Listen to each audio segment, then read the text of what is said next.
Coming up, Will Chambers gets dropped for a winning sledge. The Saints crucify the Catalan Dragons in a top two clash. And crowds are back at the NRL, albeit they are cut in half. Yes, hello, and welcome to the lockdown edition of the Sideline Chat podcast, the one-stop shop for rugby league. Along with Mark Henry on the virtual chat room, I'm Connor Marcellus, and today we are back to your regularly scheduled programming, your NRL Round 21-22 debrief. And we start off with the Newcastle Knights downing the Brisbane Broncos 28 points to 20. Well, Newcastle looked like they were going to be in complete control of the game, and they were. It looked like they were going to run away with it. But somehow the Broncos fought their way back and only narrowly lost. Well, to be perfectly honest, the Broncos' start, I think, stunned a lot of people. Well, yes, it did, considering what they had been doing in the past few weeks. Just that long-range try from Corey Oates. At that point, you think, oh, crap, the Broncos are in front 8-6. This could go anywhere at this point. Well, yeah, I certainly did think that. And it kind of, in a way, did go either way, but it more heavily favoured Newcastle until probably the last 15-odd minutes when the Broncos started coming back. To be perfectly honest, the second half killed the Broncos. The moment they let Lachlan Fitzgibbon crash his way through, once again, that Brisbane right edge defence is just not up to par. It's been like that all season, and it's shown yet again. That could have been a winnable game for the Broncos if that right edge was up to scratch. But I definitely feel like Newcastle didn't give the Broncos the respect they deserved first up. Well, no, they certainly didn't. But, hey, they won. Good signs. They're still in the fight for the 8. Yeah, very lucky that they are, despite the late challenge of the Broncos through debutant Xavier Willison and Herbie Farnworth with 8 minutes to go, reaching the scores 28 to 20. You would have thought with 8 minutes the Broncos would have been in with a chance. Well, they definitely were, and I was definitely, what would you say, trying the absolute hardest to try and get, well, you could say a converted try, or even 2 converted tries to put them in front, but they just couldn't quite get there overall, which let them down. But it was a good contest coming the last, what do you say, like I said, the last 15 minutes of the match. Good contest. It definitely was, and I think Newcastle were lucky to get away with that one. Definitely, and how I said a couple of weeks ago, I said draw a red line through Newcastle's times hopes. I kind of take that back slightly. Yeah, you take that back. When you got 5 teams, Newcastle being one of them, within 2 points of the top 8. Well, how they were playing when I said that, I thought, oh yeah, they're not going to do it. But now they've won, I think 2 in a row. I'm starting to take that back slightly. Well, a standout for me from that game, and this has been a very shrewd mid-season acquisition, but I got to give credit to Jake Clifford. He's had another perfect game for Newcastle. 1 try, 2 goal line dropouts, and really taking the goal-kicking responsibilities off Kalen Ponga. 4 from 5 goals converted. Yeah, no, he had a brilliant game, Jake Clifford. He's obviously settling into the Newcastle squad well and getting used to like how they run and all the teammates and etc. in the facilities and all that. But he's starting to really shine it.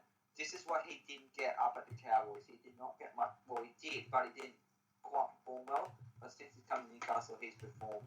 So he's on his way up. What the Cowboys lost with Jake Clifford, it is ultimately Newcastle's benefit. And you got to wonder, are the Cowboys kicking themselves still, given the fact that since Tom Dearden's made the move to North Queensland, they have not won a single game? Well, yeah, that's true. They haven't.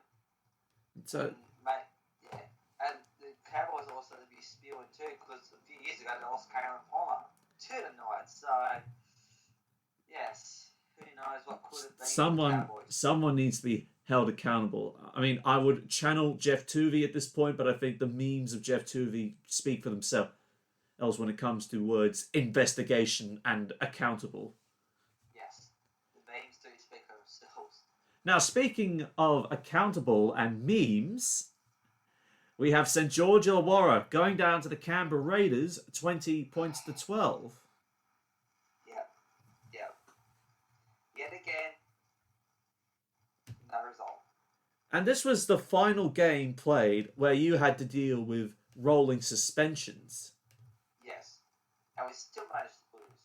Even Lomax was back from injury and the likes. When I had Beale and Josh Kerr was out. Josh Kerr, there were the remaining ones to serve their suspensions. And we still managed to suck it up. The first half worked for St George Illawarra. It did. I mean, Matt Fionne's try 8 minutes in, and it's just like... Yeah, no, that was a bit of a surprise, to be honest. Like, I thought the Raiders would have got there first. But how about Jordan Rapana's tries? Wow! Bloody That hell. was unbelievable.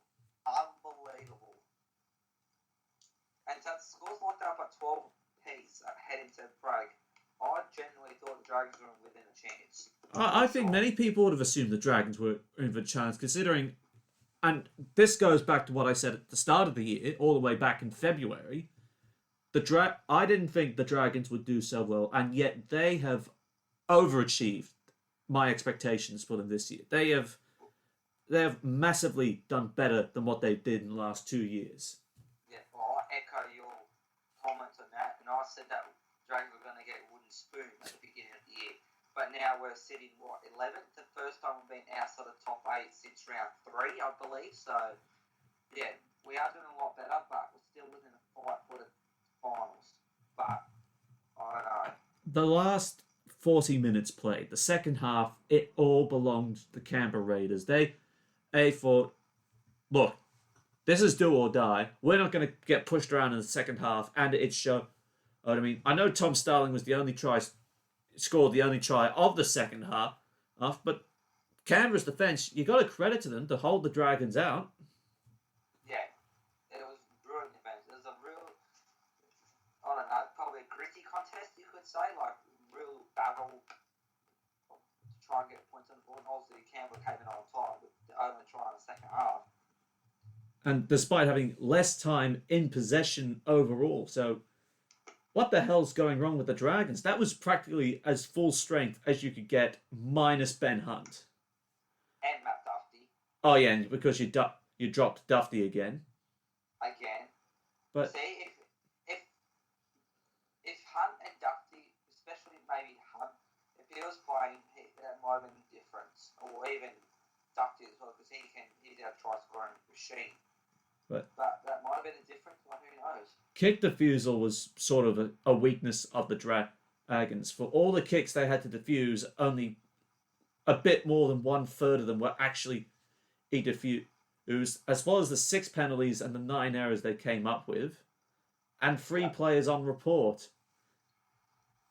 Yes, again. We're not having much luck at the judiciary this season, especially as of late. Or even when the crackdown came back in round 10. Well, if I'm fairly being honest, I think what we are going to see from this round, and we'll talk more about it, but I think we have seen it is finally settled down. Yes. To a great extent. I think you listen to all the complaints about the blowout score lines from like the past 5 or 6 weeks. It's settled down. I think if the NRL move forward with the way they are policing it, the way they did last weekend, I think the game will be perfectly fine heading into 2022. And or even into the finals as well. Exactly, and that's what you want. You want the best teams, free-flowing football, and the tight contests without all those penalties changing the momentum and the complexion of the game. Yeah, exactly. I reckon this round, round 21, has been the best round without major blowout scores in a very, very long time. I mean, don't get me wrong, there'll still be blowouts, but it's not. It's probably down to 1 or 2 a game instead of like being 4 or 5.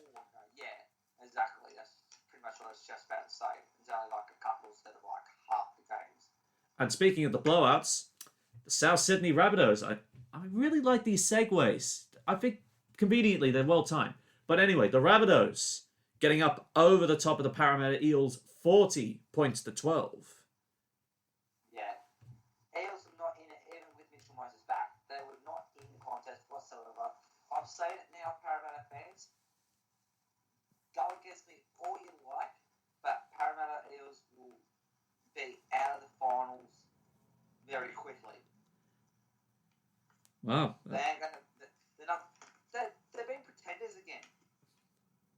In my view, like they've gone from contenders at the start of the year, and there was they contenders to pretenders. I reckon they're pretenders again, surely. There have been accusations with the contract negotiations at the moment that they could become the next Broncos with all this instability. But put it this way, Parramatta's right edge defensively was the target, and the Rabbitohs did not miss at all. No, they got that one pretty good. And Josh Mansour, I got to say, Josh Mansour, he's had an up and down year, but that was what he did. 2 tries. 254 running meters, 4 line breaks, 5 tackle breaks. And that Parramatta's right edge, they knew they had to try and go up against the Bunnies' left edge. With that variation that Mitchell, Walker, Gagai, and I think it was Jai Arrow out on the left edge, they had to contend with all potential variations, and they simply didn't. No, and it definitely showed, as the result suggests. Even how they played too, like they were 14 points to 0 down at half-time, Parramatta. And they led in 6 tries after that. Well, 4 tries, really. And it didn't really recover from that, so, yeah. Yeah. It was a poor performance by Parramatta yet again. But you got to give credit where credit is due to South Sydney. I mean, apart from being the better side, they had confidence and they had form on their side. It is harder for Parramatta, and I know we are saying these things about Parramatta where Mark is spare me here. He's saying that the Eels could drop out of the top 4. At the moment, they do look like they are going to drop out of the top 4, but there's still 3 weeks left to play after this one. Anything can still happen. I mean, the Rabbitohs or the Roosters could shoot up out of nowhere and claim the minor premiership. All right, maybe not the Roosters, because I think that could be statistically impossible. But South Sydney... South Sydney are a chance of clinching the minor premiership. Plain and simple. They're in that position at the moment. The Eels, for most of the year, they too were in that position. Just things have not gone their way, and they need to be the ones to take themselves out of it. But I will say this, though. Parramatta, they were out of it, but they still tried to show glimpses of confidence coming back into it, especially with the second half tries to Micah Sivo and Walker Blake catching the Rabbitohs napping late. Well, that's a very good point there. They did get some points on the board. So, and we've got to remember, this is only Mitchell Moses' first game back, so he's going to get better with match fitness and game time. But is it going to be too little too late, though? Well, put it this way. They got Manly this Saturday. Not ideal, but... Well, Manly are hot on their tails too. They're running form. But not at Brookvale Oval, so that can come to their favour. They got the Cowboys next. Cowboys, we all know what they are. Storm and Penrith. They are... The last time they played Melbourne and Penrith, 2 very close games. They beat Melbourne by 4 and they lost to Penrith by 1. But Parramatta were in both of those games. I think we'll expect the same result to come round and again. I think if they get a win, either against Manly, against the odds, or if they obliterate the Cowboys, I think that will be enough to try and fend off the top 4 challenges in the Roosters and Manly. Big call there, but you could be right, you could be wrong. It's just unpredictable at the moment. It is unpredictable. Well, the Eels have been pretty much the Eels have been consistent. They've just had bad form slumps at the wrong time. This is another one of those instances. Yeah. Well, look at last year. Parramatta up in top 4 already. Mitchell Moses gets out with a calf injury, comes back, and then they kind of regain form, kind of not. So well, they've still finished 3rd overall, so that was pretty good considering that they were only at wooden spooners the 2 years prior. So Parramatta are still in a nice, healthy position, but they just need to click in the gear when it matters most. Yes, and finally, I do have to say this, Congratulations to Adam Reynolds. Yes. I was finally accomplishing what many would have seen like an impossible goal at South Sydney, to become the highest point scorer in 113 years of South Sydney Rabbitohs history, beating Eric Sims' record of 1,841 career points. Congratulations, Adam Reynolds. And the fact that he's done it in only 10 years is as well. That's crazy. I mean, you listen to it when they were talking about Eric Sim, about how he kicked 80 field goals in his career, being the main reason why the field goal is worth 1 point. Oh, well, up until recently when they reintroduced the 2-point field goal in a capacity. Yes. And of course, who was the first one to bag a 2-point field goal in the whole league? Adam Reynolds. Yep, it was Adam Reynolds. So what is it with South Sydney and 2-point field goals? Well, it shows that they are a team that are capable that can do it, unlike a lot of others that can't. Man, I just think it's more irony. I just think it is irony. The main reason why the 2-point field goal got scrapped was because of South Sydney, and the first club to kick a 2-point field goal was also South Sydney. Yeah. No, maybe South Sydney picked up from when they left off when they changed the rules. So there wasn't any 2-point field goals. Perhaps. Now, moving on to the Super Saturday results. The New Zealand Warriors sneaking home against the Cronulla Sharks, 18 points to 16. Yet again, they only won by the exact same scoreline as what they did last week against the Tigers. Against the Sharks this week. They're not going away, the Warriors, and that is remarkable. I mean, Dallin Watene Zalesniak's try first up. Yeah, inside 3 minutes, come on. Yeah, just like trying for the Warriors to establish dominance early. Yeah, plus they were playing it down for a total of 20 minutes. Yeah, that didn't help either. Just.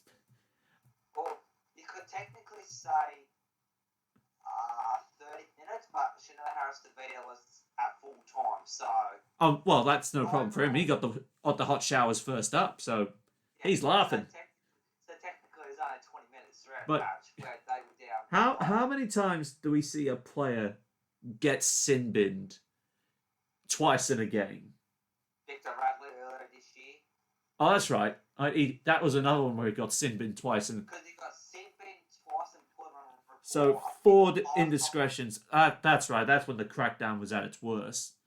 Yes. But oh god, and of course, as we mentioned at the start of all of this, Will Chambers, Master Sledger.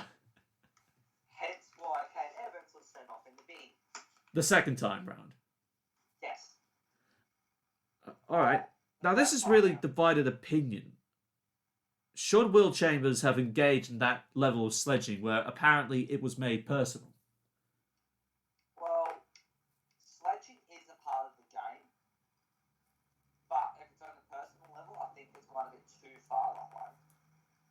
I mean, there are going to be attractors and detractors that will either be in the camp for and against the likes of Will Chambers with the sledge. Of course, Paul Kent from the Daily Telegraph has already made his position clear on the map. Added that he sees nothing wrong with what Will Chambers does. Yeah. Well, I heard that Gordon Tallis is also on Will Chambers' side as well, like saying that's part of the game.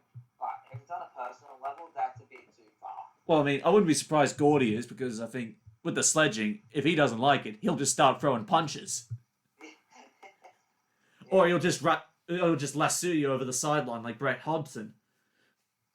Yeah, true. I mean, he's got to live up to the Raging Bull somehow. Well, yeah.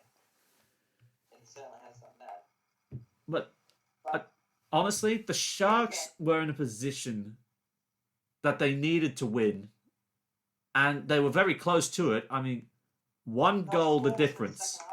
16 all with 13 minutes to go. The penalty given for Kane Evans. Against Will Chambers, I think it was. That was when he got sent to the sin bin. Yeah, for the head slam. All it was. 2 points. And despite the attempt for the 2-point field goal, it just didn't work out the way Cronulla hoped for. Well, no. I think give credit to you and I can yet again find out position and scoring a try. And the fact that they were, and this is probably the most infuriating part for Josh Hannay, they lost despite being up 16-6 at half time. Yes, that's another issue that the Sharks need to worry about. Blowing a 10-point lead like that to lose by 2.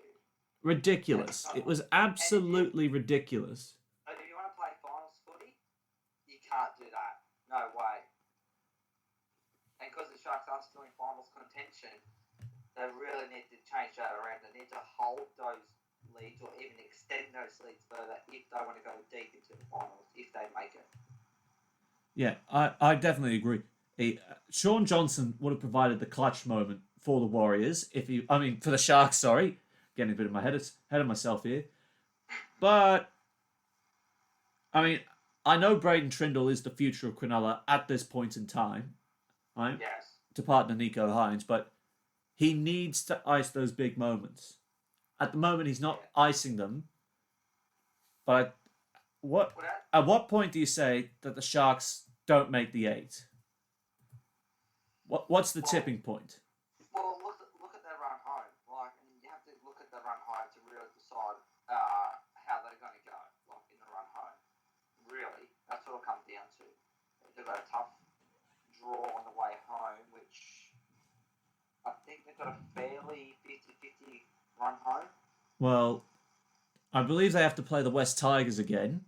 They play the Knights. And Newcastle this Sunday, and they got to face the Melbourne Storm in round 25. And then the Broncos before that. So, they do have 3 winnable games. So they are well in the chance. But, if they blow leads like that, especially, I'm going to say against the Broncos, if they blow a lead like that, against the Broncos, because they've been on good form. Melbourne, I don't think they're going to be, but against the Tigers and the Knights, if they're leading them blow it, well, then that's going to be really disappointing. I think the tipping point here will be this Sunday's match against Newcastle.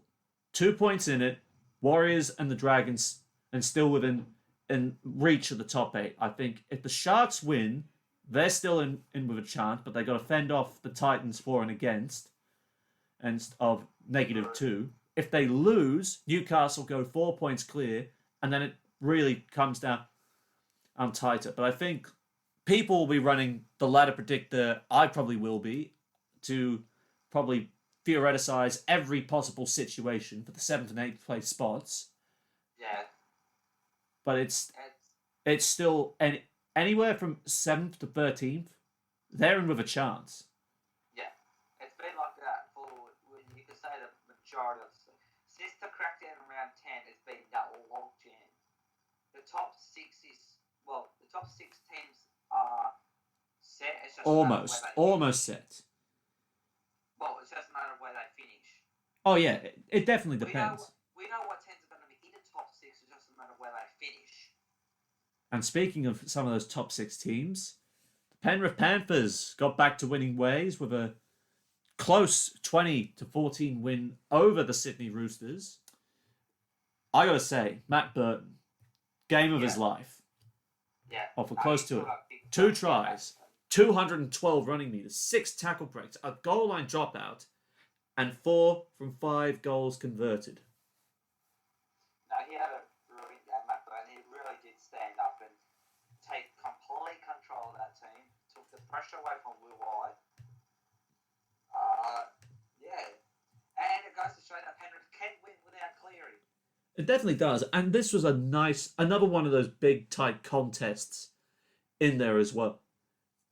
Where you don't know if it could go either way. Well, it could have, but it didn't. It just worked Penrith's favour. And the Sharks need to pay attention to Penrith because they held on to a 14.6 lead and didn't blow it. Well, Penrith did hold on to that lead against the 12-man Roosters lineup, considering that Jared Warrior-Hargraves was in the sin bin. Again.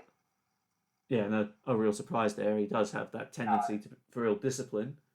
Yes. But the minute after, the Panthers score through Paul Momorowski down the right-hand side, and then Matt Burton adds a second try on, probably 7 minutes after, 5 minutes after Jared is allowed back onto the field for the second half. So that sin bin was very pivotal, a very big moment in that game.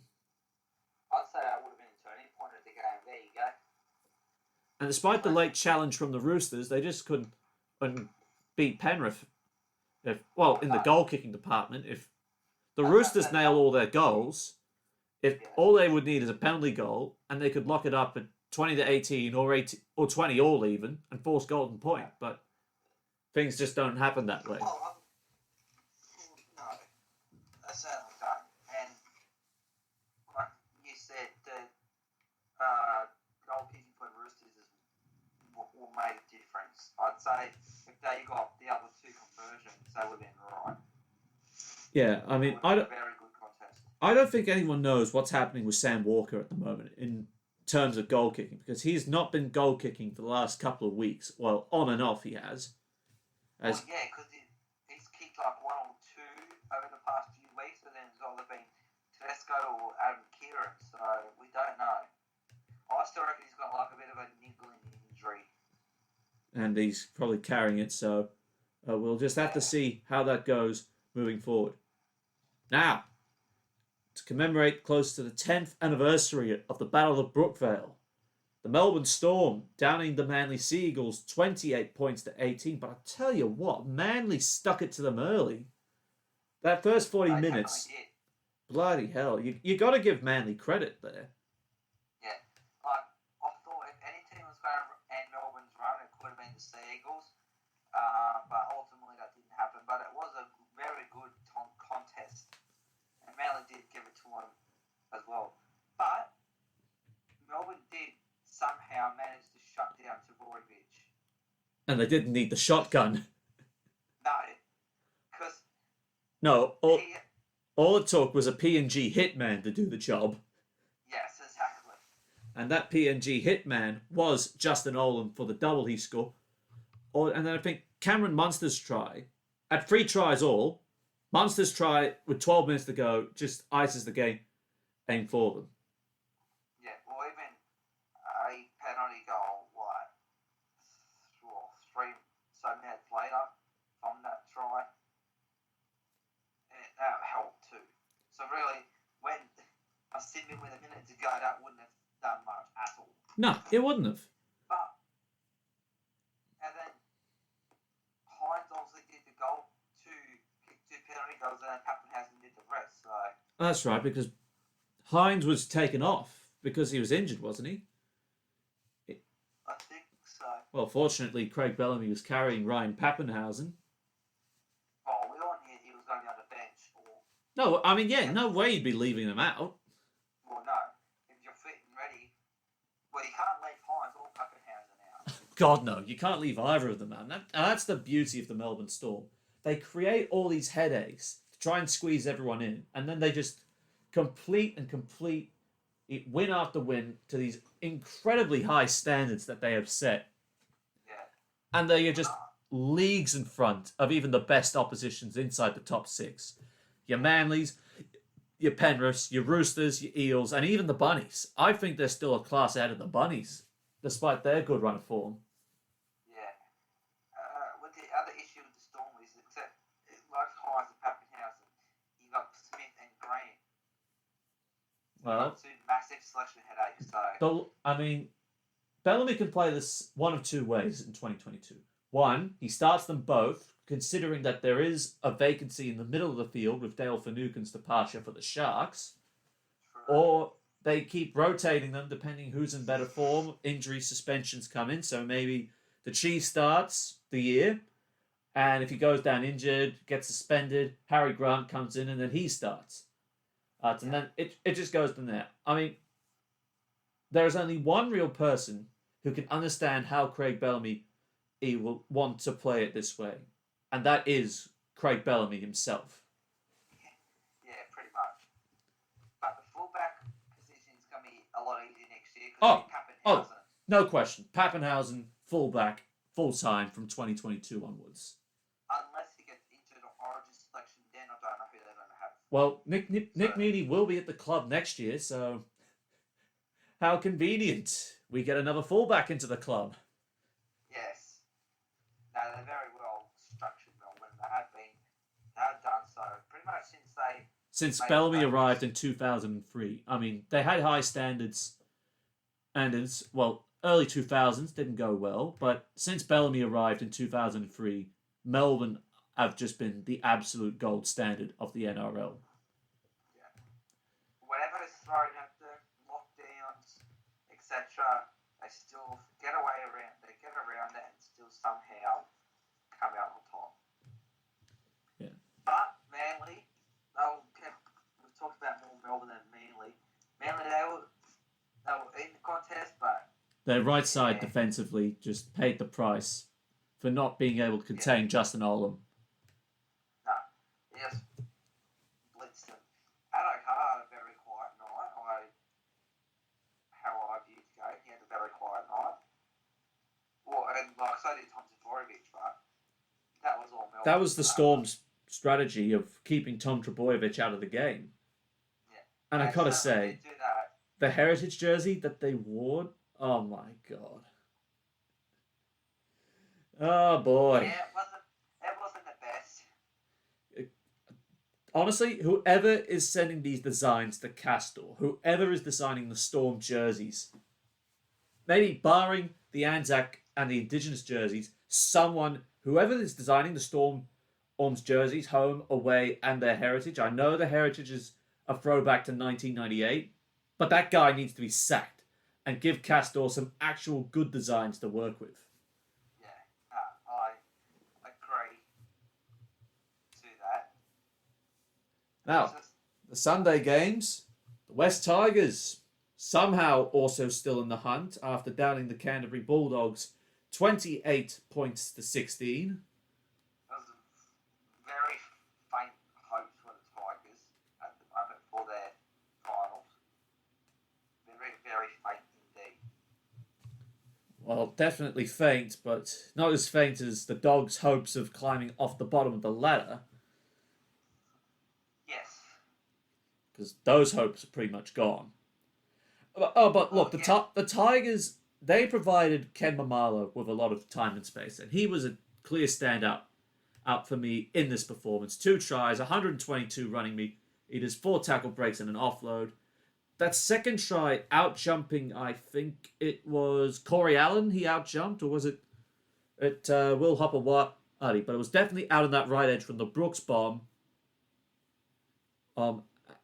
And of course, Luciano Leilua laying the platform early with his early try.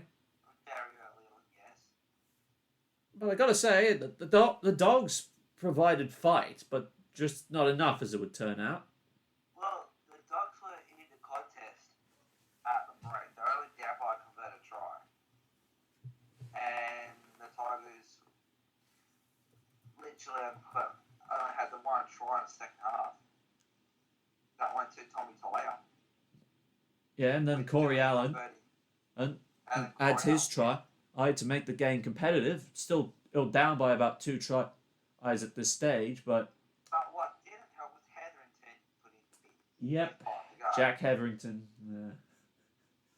I feel like this is one of the recurring jokes and source for Trent Barrett's blood pressure whenever he sees Jack Hetherington slip high. Well, he had a good run of not going to the judiciary, Hetherington. Yeah, dining out with them, but unfortunately that came to an abrupt end. Yes. Unless he's learning. Somewhat learning. Well, it's not helping the Bulldogs' cause, I can tell you that right now. Or no. Losing... I mean, Gus Gould needs to get to him as soon as he arrives, or as soon as they get back to Sydney for the pre-season. Get to Jack Hetherington and straighten him out. And I think if you get his discipline right, he will provide that absolute mongrel he has been trying to get at right. Yes. But he's slowly getting there, though. Like I said. But the that the Dogs have, and the more that the Broncos are winning / close to winning, the more likely it's on their Dogs to. So they really need Brisbane to lose the next 3 games, and the Dogs to win the next 3. And the reality is the Broncos have actually put themselves into a good winning position. Unlike some teams, but yes, that is true. Usually, it's the Dogs that have a good run in the last 5 to 6 weeks of the comp. I mean, that don't happen this year. In terms of the Broncos, they don't really have to play a top 8 opposition. I mean, after the Roosters, they play the Warriors, the Sharks, and they host the Knights again for a second time in 5 weeks. So there are some very winnable games for the Broncos at the back end of the year. But as for the Dogs, their run home is Warriors, Knights, Manly, Tigers. Yeah, so there are winnable games for the Dogs, except for one. Anyway, moving on. Finally, from round 21, the Gold Coast Titans down in the North Queensland Cowboys, 36-14. I got to tell you, Justin Holbrook's strategy of playing David Fafita off the bench, it's working. It's working. Point blank, it is working for the Titans. But what Todd Payton's just told them, it isn't working. I mean, you reduce his minutes, doesn't work. Cowboys lose a lot of games. You play him on an edge this week, and then he breaks his hand, so he's going to be out for about 3 weeks.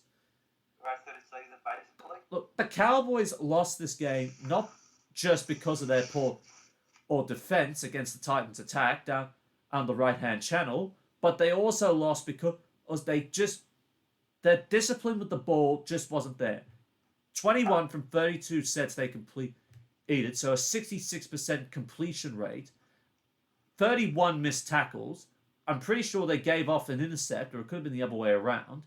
And 13 errors alongside conceding 10 penalties. That's not good. That is not good if you want to win games. No. Well, the Cowboys, they had a little period when they were running, when they are winning run, and then that's kind of gone downhill. That seems like a distant memory. It is a distant memory. And there was and within the final half an hour, there was a window of about half an hour from Brian Kelly's try to Patrick Herbert's final try, where the Titans just ran in 4 tries to 1, with Carl Felt giving the Cowboys a little bit of compensation, or just it's the. It was ever so reliable Felt. Yeah. I mean, it was what do you call it? The word I know the words on the tip of my tongue. I'm just trying. Yeah, Constellation. Yeah, that's it. Constellation. Last final 6-minute Constellation try. But the damage was already done. And Yes. I'll tell you what, it will be very hard for Jamal Fogarty to try and find his way back into the lineup with the way this bloke, Toby Sexton, has been playing. 1 try assist, 2 tackle breaks, 2 goal line dropouts, 4 from 7 goals converted. Yes. Ever since he made his debut 3 weeks ago, Yeah. he's been really I mean, good. the Titans have, and I think the Titans have won every game that he has played this year. Yeah, I'm actually going to. I believe so, yes. I'm actually going to check this right now because I'm now curious as for how long Sexton has played and the number of games that they have won since he came in. And, well, yes, the last 3 games Toby Sexton has played at halfback, the Titans have won. 32-10 against St. George Illawarra, 34-6 over Canterbury, and the 36-14 win over the Cowboys. And you know what the most common thing is? They're all over 30 points. But with the Storm, the Rabbitohs, the Storm in the next fortnight, this will be the big test. Yeah. With top 8 at stake, the Titans holding 7th. If they jag a win against the Storm or the Rabbitohs, which I think will be highly unlikely, but if they do jag a win, just 1 win against either one of them, they will lock away 7th place. Yeah.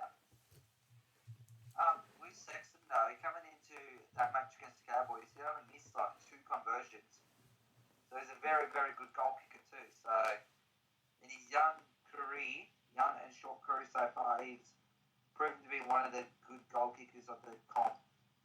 Oh, well, you can't really say that when you got the likes of Adam Reynolds and you got, or even a guy like Ruben Garrick who's been kicking the last 3 years.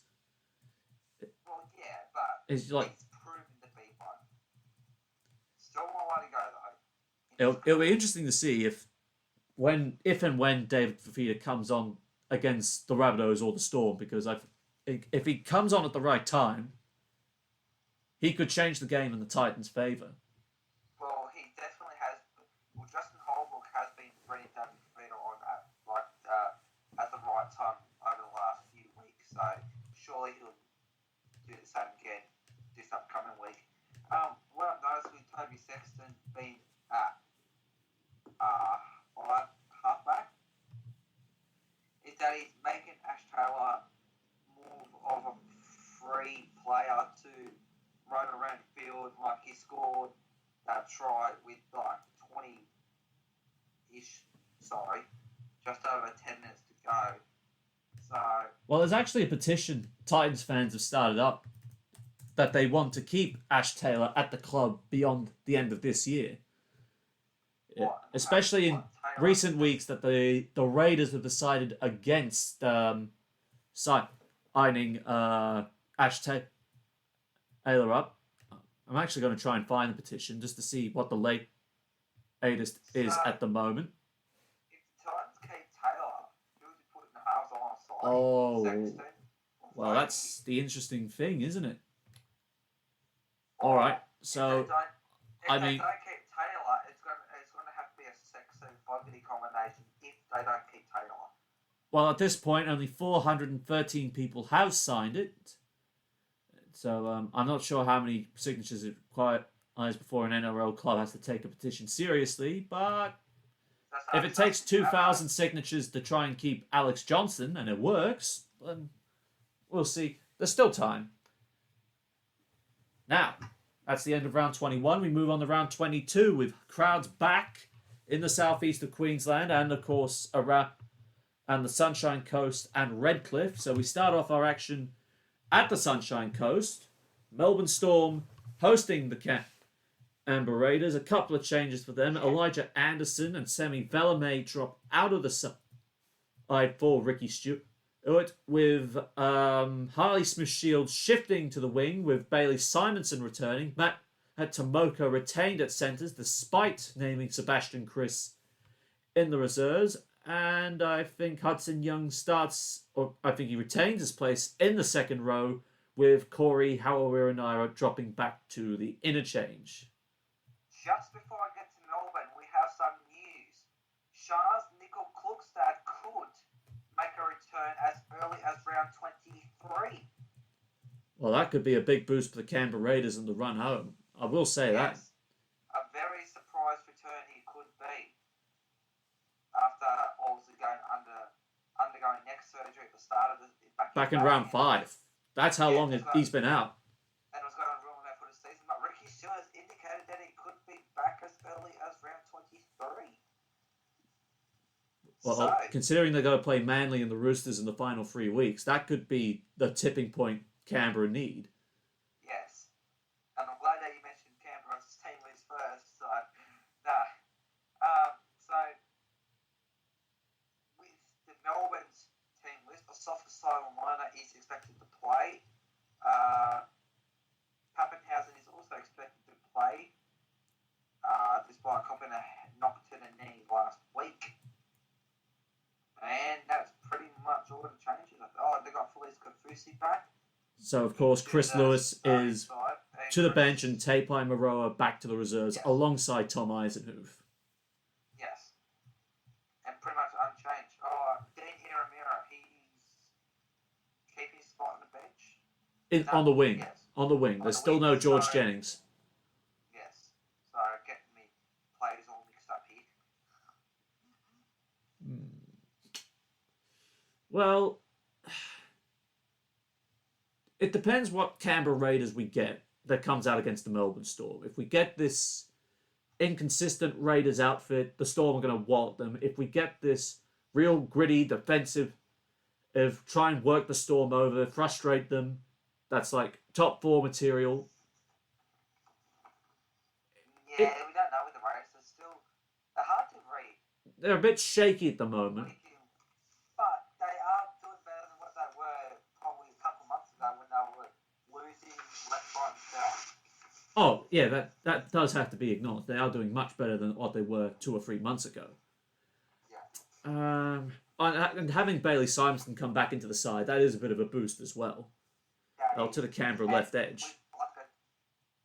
Yeah, and if the news is right about Nickel Klookstad, that will definitely boost the morale heading into this week too. It certainly does. I think that, but could be wrong.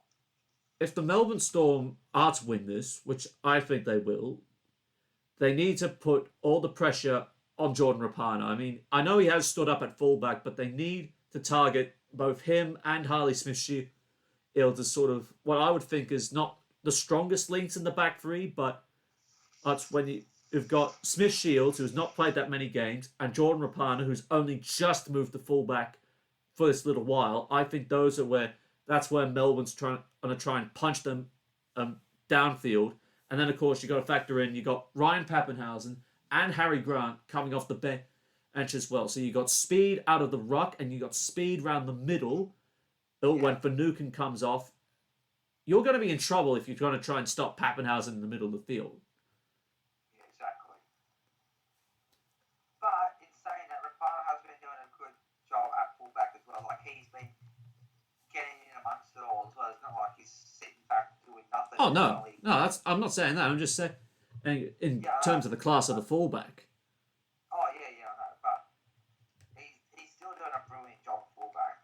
Just look at his spectacular try he scored last week. Yeah. I believe Melbourne will be that too strong. And I think they're going to win by 16, to be honest. So you're calling the Storm 13-plus win? Yeah.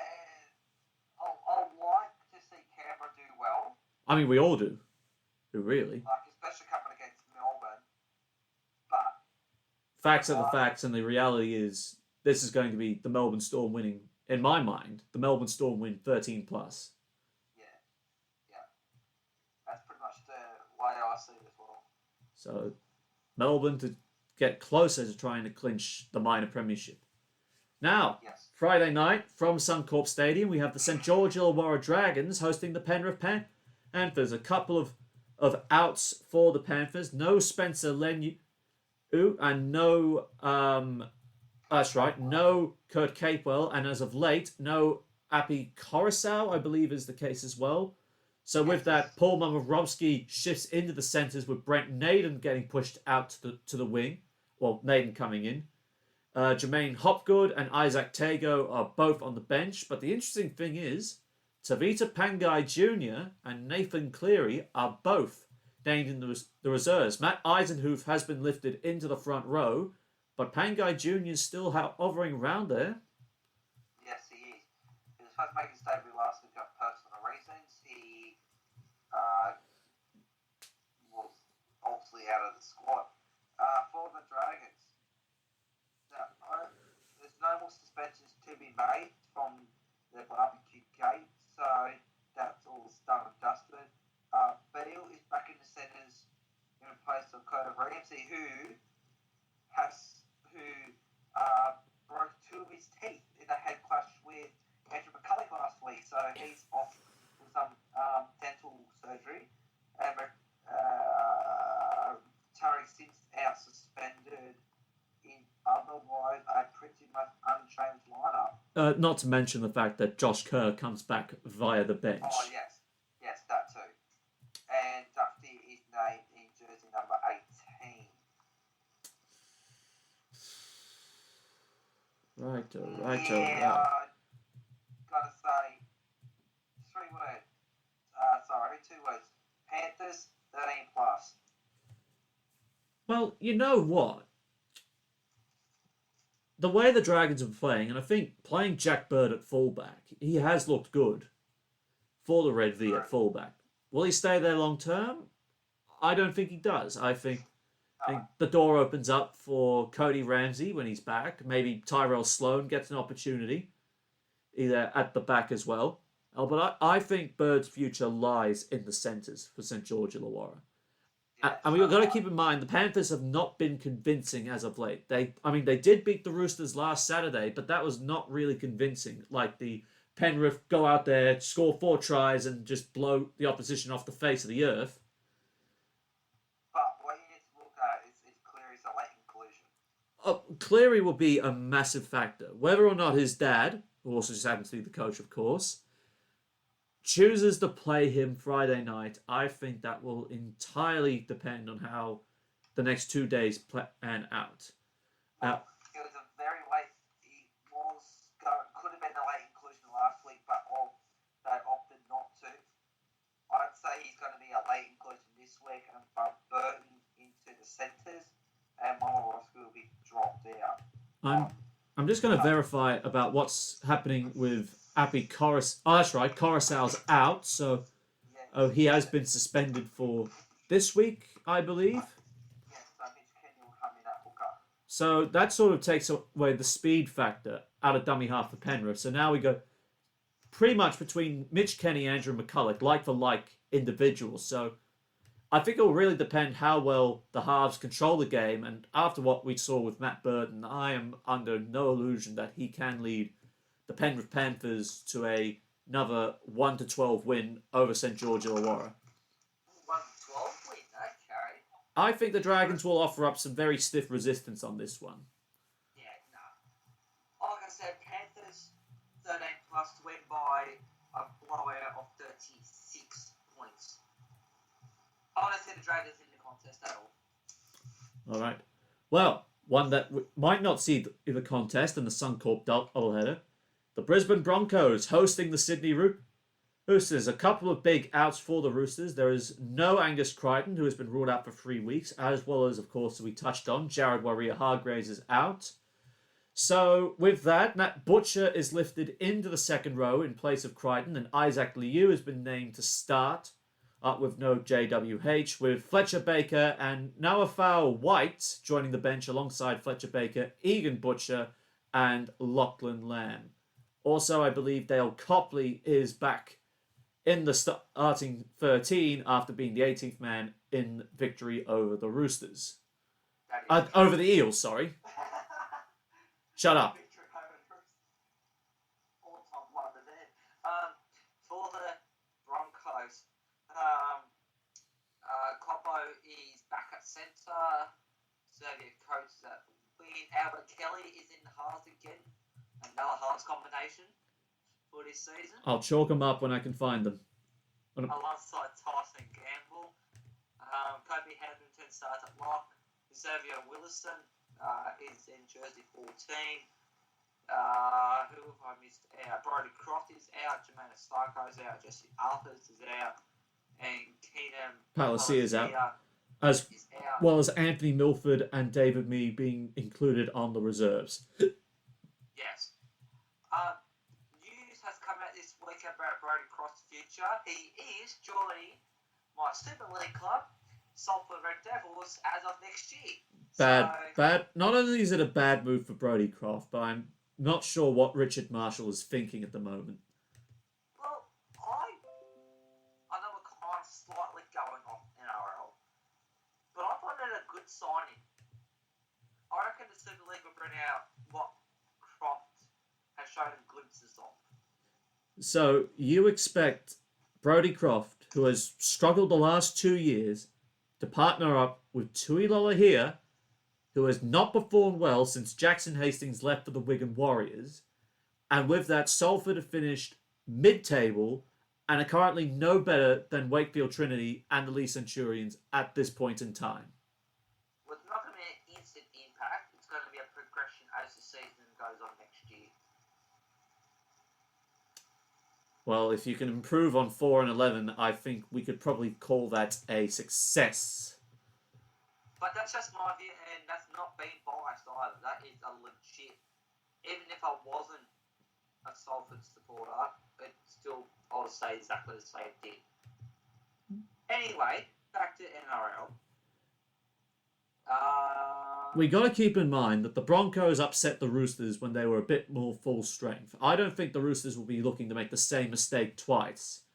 Considering... Isn't that the same game where the Roosters... Is that the same game where Victor Radley got Sydney twice? Yes, that was. That was. At the Sydney Cricket Ground? Yep.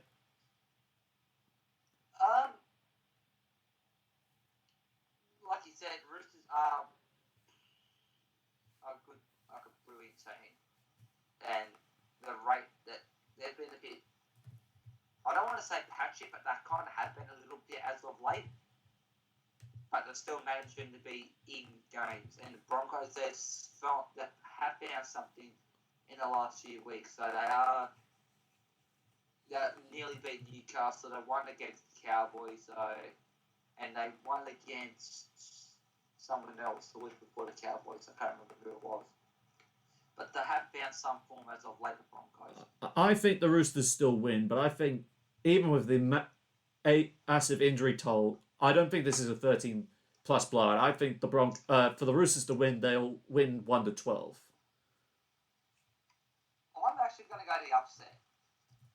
Oh, here we go. I reckon the Broncos will win in a 1-12 scoreline and win it by 8 points. Win by... Just purely how they've been playing as of late. And I reckon the rate that Albert Kelly played when he was playing earlier this season, he made a really big impact on the game. And I know he's been out for a few weeks with injuries and the likes, but I reckon he'll be that impact player that the Broncos will need to step up their strength that bit better and really give a Roosters a run for their money. Right, now moving on to the triple header on Saturday, we have the Rabbitohs hosting the Gold Coast at Cbus Super Stadium. The Titans have one or two changes. Tyrone Peachey is back into the side, which pushes Aaron Clark back to the reserves, and once again, Jamal Fogarty on the reserves bench, and David Fafita actually named on the bench in jumper 12. I suppose the NRL have just preempted that Holbrook is still going to play Fafita off the bench, so it thought, why not? We'll just name it that way. Do it now. Yeah, do it now, so it's done with before game day. Literally, there's actually no changes for South Sydney. So they've run out 1-17. Oh, that's nice to hear. Yeah, Wayne Bennett has gone with the same 17 that took the win over the Eels last week. And that's pretty much it. The last time these two sides met, Anzac round. Wow. And ironically, it's the same venue that they played at before. Except that the Titans are the away team, not the home team.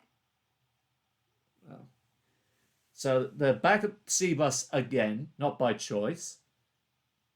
Playing their second meeting. And you've got to remember, the last time they met was completely interesting. The 40-30 result all the way back in round 7. Yes, a very long time ago that was. But both teams since then have improved. Even South Sydney have improved. Well, the Rabbitohs have maintained their standards. The Titans have gotten better in the last 3 weeks. Yes, and the rate that young Toby Sexton's been playing, he could be the player that makes a difference for the Titans getting over South Sydney this time around. Or even like you said, David Fafita coming off the bench, if he gets injected in at the right time, he could make a massive impact on the game and could catch South Sydney off guard that little bit. This could be one of those games of the round. I know there's going to be another one we'll talk about very shortly, but this one has a lot of potential between two clubs in age at the opposite ends of the spectrum. You got South Sydney, one of the oldest clubs in this country, and then the Gold Coast, the very youngest. Yes, that is very true. I think Adam Reynolds will sort of show up Toby Sexton here. I think the Master will still get the better of the Apprentice, and I think South will come away with this 1-12 victors. Yeah, and no doubt about that. And like I said, Fafita coming in, that will be an impact of the game and how Toby Sexton handles playing a more established club, you could say. Not more established club, a well-established club. I'm going to go to Rabbitohs by 6. But it's still going to be a very good contest. Oh, Now, no doubt about that. further up the road at Townsville, the Cowboys playing host to the West Tigers. I don't think the Tigers have made any changes whatsoever, apart from the inclusion of Jake Simkin and James Roberts on the reserve. So I think the Tigers run out 1-17 as they were when they downed Canterbury. And guess what? Exactly the same for the Cowboys. No further changes are required by Coach Todd Payton.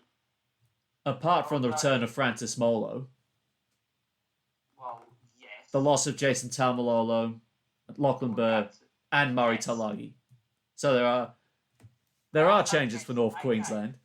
I'm sorry, but Jake Granville's gone into the centres. Oh boy, here we go again.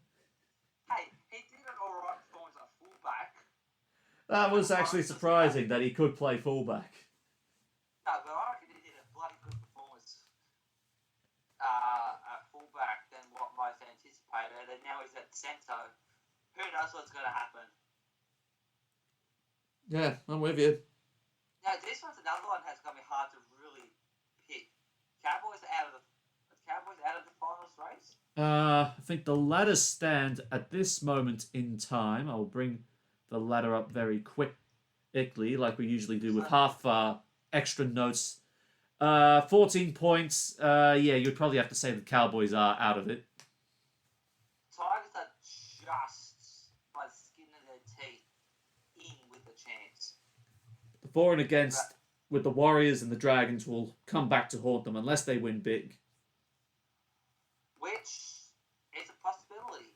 The Tigers did put on a good performance against the Dogs. Cowboys put on an average Performance against the Titans. Yes, so right that the Tigers have been playing lately. I see them winning. And they've got young Zach Sini coming off the bench. Oh yeah, who almost levelled the Southern Concourse at Wynn Stadium on his debut. Yes, we all know that. But how Michael Maguire will put Zach Sini in, we'll have to wait and see, and how long into the game or how long to go he'll put him in. And who is he going to take off to put him in? We don't know. It could even be a bit surprising if Little comes off, he might chuck Seni there, or if Little comes off, move Cheekham into dummy half and then put Seni in the centre. The equation is pretty simple. If there's no Tamalolo, the Cowboys don't win. I think it is as simple as that. I think the Tigers come away 1-12 victory. Yeah, nah. Tigers 1-12, I'm going to go Tigers black for the game. Fair enough. Now, here we go. The Manly Sea Eagles on the Sunshine Coast hosting the Parramatta Eels. A couple of big changes for Parramatta. Reid Marnie been ruled out for the rest of the year with a shoulder injury, whilst Oregon Kaufusi will be rested for this game. So Isaiah Papali'i will start in the front row alongside Joey Lussick. Sean Lane for the first time in a while to start in the second row, with Makeshi Makatoa named on the bench alongside Bryce Cartwright, Will Smith and Murata Niokore, as well as Michael Oldfield to start on the wing in place of Hayes Dunster and Blake Ferguson. Yes. For Manly, Josh Aloiai gets to start with Pasika out for a month. Curtis Lewis and Curtis Sirenen come onto the bench with simply sidelined through suspension. Otherwise, I believe, unchanged. Bench of Voynovich is named in jersey 21. But highly doubt he will play. Yes. Or probably be the 18th man again, because that's usually the trend. Yes, Walker is off the bench yet again. Yeah, that's pretty much unchanged. Pretty much. Ola Kouafu's back this week, I think. So I think he didn't play last week. Well, Anyway, these Manly Parramatta contests are often highly entertaining and most of the time high-scoring affairs, as collectively speaking. Yes, but My concern is there have been headlines involving Clint Gutherson about his next contract, and we all know what happens with contract drama. It just creates off-field distractions and poor on-field performances. So I think this could play heavily into Manly's favour. well, I think there's also been headlines about maybe Wayne Bennett going to Parramatta next year. I can't remember if I mentioned that last week. Oh yeah, and the pressure on Brett Arthur as well. Also, look, I think the Eels. We also got to remember Mitchell Moses is not going to be still 100%, even though he came back last week. So,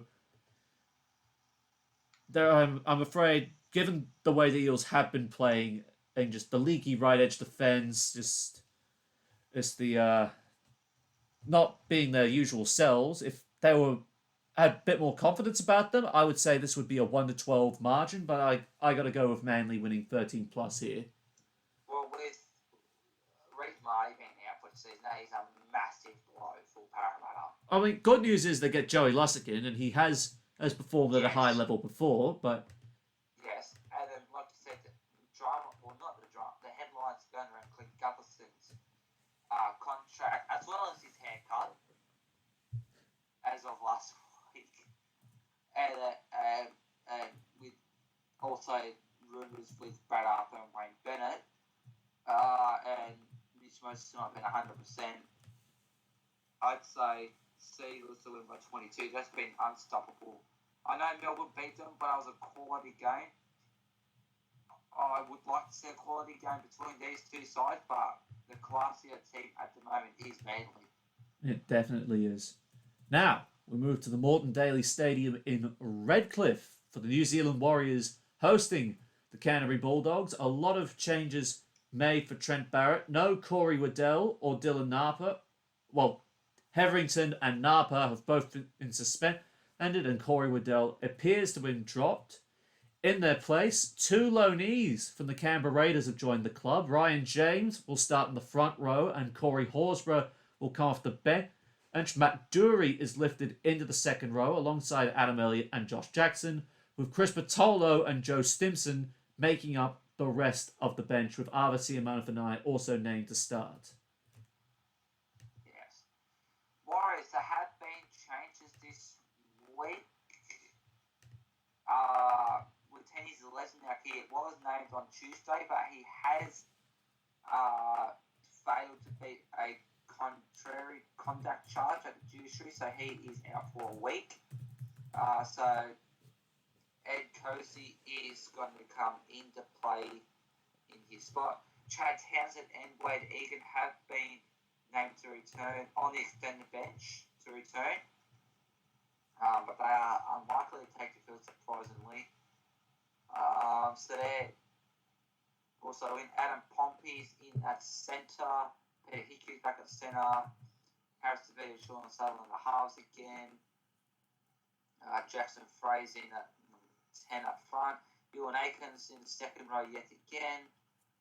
Nick Karima, Afoa, Tanua Brown, and Ellie Patar are on the bench. Look, the way the Bulldogs have been playing, I don't see a way through. I think even with Ryan James and Corey Horsburgh being drafted in as SOS as replacements, considering the fact Hetherington, Thompson, and Napa are all suspended at once, and Renofa Tony and Ofahiki Ogden are unavailable for mixed reasons.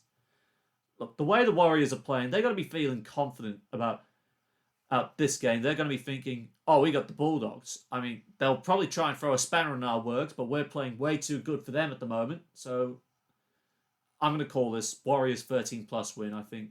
Reece Walsh is going to have another outstanding game at the back. I'm probably thinking maybe 1 or 2 try assists for him, and maybe a try or 2 as well. Maybe even a hat-trick. I'm just saying. Yeah, no, I get your point. Well, I like to see the Dogs win because this is a winnable game for Canterbury. And like, with the loans of Ryan James and Corey Horsburgh, they could benefit. I mean, the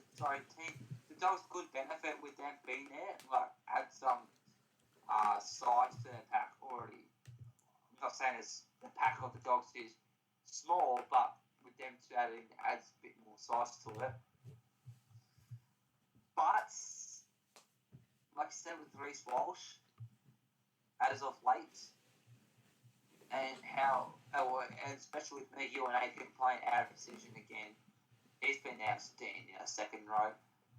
I'm going to say Warriors in a 1 to 12 margin to only win it by 4. So the Dogs will put up a 5. Wow, you're really being more optimistic about me, about my own team. No, but that's how I see it. The Dogs will give it a 5. They have shown that they give teams a lot of run for their money. Just at last week against the Tigers. And finally, also being played out at Morton Daly Stadium in Redcliffe, the Cronulla Sharks up against the Newcastle Knights. Chris Randall and Lachlan Fitzgibbon drop out of the sub. I don't think Fitzgibbon suffered another injury anyway. So Jaden Brayley is back in the side. After being ruled out prior with injury. And Simi Sasagi is on the bench in probably the only 2 changes the Knights have really gone through. I think so. Rahama Hunt. Is he? He's been there. For the Sharks, besides Josh Hannay dropping Will Chambers out of the side for his sledging rants as of lately, Talakai comes in at centre, Sione Katala's off the wing, Mulatalo on another wing, Connor Tracy's back in the half alongside Braden Trindle, Toby Rudolph is yet again a lock. Billy Magulius is off the bench. First time in a long time since we've seen that name in a game day 17, I believe.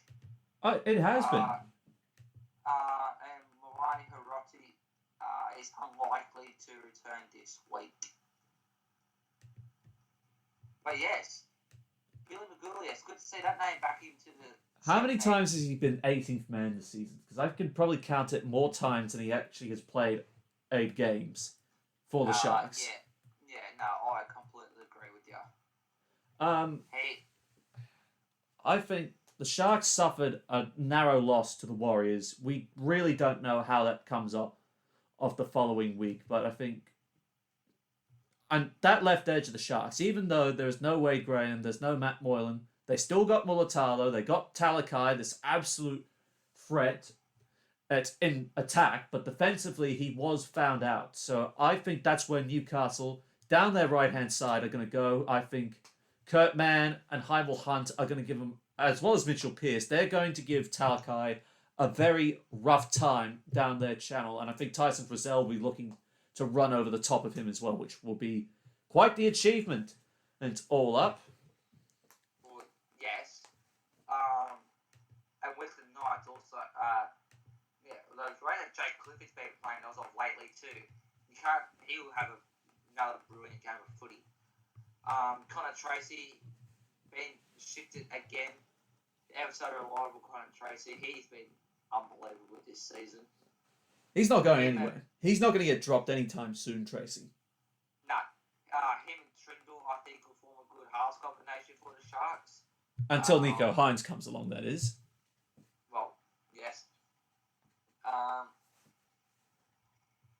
It's a hard one, this one. I reckon this is going to be another one of the... This will be a close game, nothing sure. This is going to be a close game and not... Yeah, it's going to be a very, very close game. But I'm going to say Newcastle to win this one. Newcastle win by 10. I agree. I think Newcastle will also win this in a 1 to 12 margin, and I think they'll secure top 8 much faster than the Sharks can. Easy. I'll take that back. I'll still take that back from what I said about Newcastle a couple of weeks ago about drawing a red line through. Yeah. The one that said that is the one that tips them this week to win. So. And that's another one of those things that did not age well. No. All right, well, that's your NRL round 21-22 debrief, but don't go anywhere. We'll be right back after this to give you your Betfred Super League round 18-19 debrief, and there was definitely some action to get through there. So stick around, we'll be right back after this.